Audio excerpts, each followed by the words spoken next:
ગુજરાતથી દાર્જિલિંગ જવું છે એ પણ એકદમ સસ્તા બજેટમાં। તો સૌથી પહેલાં ગુજરાતથી ન્યૂ જલપાઈગુરી રેલવે સ્ટેશન માટે ટ્રેન પકડવાની છે। તો રાજકોટ, જામનગર, અમદાવાદ, વડોદરા, સુરત જેવા મોટા સ્ટેશન પરથી ન્યૂ જલપાઈગુરી માટે ટ્રેન મળી જવાની છે, જેમાં ગુવાહાટી દ્વારકા એક્સપ્રેસ જેના ટ્રેન નંબર છે 15635, જે રાજકોટથી બપોર પછી 5 વાગે અને અમદાવાદથી 9:30 રાત્રે નીકળે છે, જેનું અમદાવાદથી સ્લીપર સીટનું ભાડું 885 રૂપિયા છે। 47 કલાકના સફર બાદ તમે ન્યૂ જલપાઈગુરી પહોંચી જશો। ન્યૂ જલપાઈગુરીથી દાર્જિલિંગ 70 કિલોમીટર દૂર છે।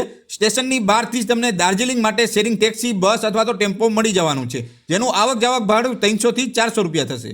હવે દાર્જિલિંગમાં ફરવાલાયક સ્થળની વાત કરીએ તો Tiger Hill, Batasia loop, Himalaya railway, Mall Road અને પીસ પગોડા, આ બધા સ્થળો તમે ફરી લેવાના છો।